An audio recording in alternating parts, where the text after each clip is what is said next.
ఒకప్పుడు తెలంగాణకు టేలెండ్ అనే పదం ఒక శాపంలాగా దాపురించింది. ఈ జిల్లాలోంచే 20 ఏళ్ళు, 25 ఏళ్ళు, 30 ఏళ్ళు శాసనసభకు ప్రాతినిధ్యం వహించిన వాళ్ళు, మంత్రివర్గంలో ఉన్నవాళ్ళు, ఆ పెద్ద నాయకులు కూడా ఏ ఎడమకాలం కింది రైతాంగంతోనైతే వాళ్ళు రాజకీయంగా ఎదిగినరో ఆ రైతాంగానికి కేవలం వాళ్ళకు అర్థం కాని పదం చెప్పి ఒకటి టేలెండ్ అనే పదం చెప్పి మోసం చేసిన విధానాన్ని 2014 తర్వాత మా ప్రభుత్వం వచ్చిన తర్వాత బహిరంగం చేసినాం స్పష్టంగా. కాదు, ఇది మన హక్కు, మనం కొట్లాడితే ఎట్లా వస్తాయో చూడండి, ప్రాజెక్టులపైన మనకు పెత్తనం ఉంటే ఎట్లా వస్తాయో చూడండి అని చెప్పి చూపించినాం. దాదాపు 17-18 పంటలు వరుసగా ఎడమకాలు పైన కావచ్చు, ఎస్ఎల్బీసీ పైన కావచ్చు, రైతాంగం చివరి భూముల వరకు కూడా పండించుకున్నారు. కానీ మళ్ళీ ఇప్పుడు అవకాశం పోతుంది, దెబ్బతింటున్నాం.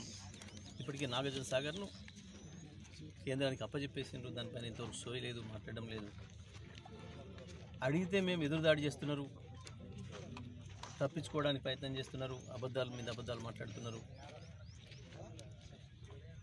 శాసనసభలో కూడా వాళ్ళు మాట్లాడి మా నాయకులు మాట్లాడుతున్నప్పుడు అవకాశం లేకుండా చేస్తున్నారు.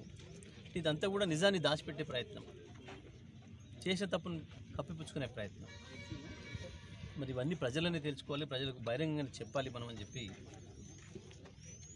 జరగబోయే ప్రమాదాన్ని ప్రజలకు చెప్పాలనే ఉద్దేశంతోనే మేము సభ ఏర్పాటు చేస్తాం. తప్పకుండా పెద్ద ఎత్తున ప్రజలు పాల్గొంటారు. సార్, కేసీఆర్ గారు గుర్తులు చెరిపేస్తూ ఉంటున్నారు సార్, గుర్తులు చెరిగిపోతాయి సార్, అసాధ్యమవుతుంది.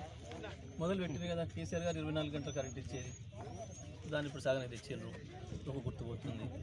కేసీఆర్ గారు ఉన్నప్పుడు మంచి ఇల్లు ఇచ్చిన మిషన్ భగీరథతో, ఇప్పుడు చాలా ఊళ్ళల్లో మిషన్ భగీరథ నీళ్ళు వస్తలేమంటారు, ఒక గుర్తు మారిపోతుంది. రైతు బంధు చెప్పిన సమయానికి ఇవాళ ఎకరం వరకు ఇవాళ పడుతుంది ఏంటి, ఇవాళ రాత్రి వరకు ఎకరం నిండిపోయింది. తెల్లవారు 2 ఎకరాల కంటే 2 ఎకరాలు చెప్పిన టైంకి చెప్పినట్టుగా వచ్చింది, అది కూడా పోయింది. అదొక మార్పు. ఇట్లాంటి మార్పులన్నీ చేస్తున్నారు. మరి ఇంకా అంటే మేము కట్టిన కలెక్టరేట్లన్నీ కూడా కొడతారా, మరి మేము కట్టిన సెక్రటరేట్ కూడా కొడతారా, మరి ఇంకా ఏమేం చేస్తారో మరి. ఎందుకంటే వాళ్ళకి తెలిసింది పూల కొట్టడాలు, మాకు తెలిసింది నేను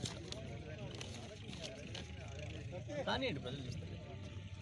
షరతులతో కూడిన అనుమతి ఇవ్వడానికి షరతులు సహజంగానే పెడతారు, పెద్దగా. మేమేం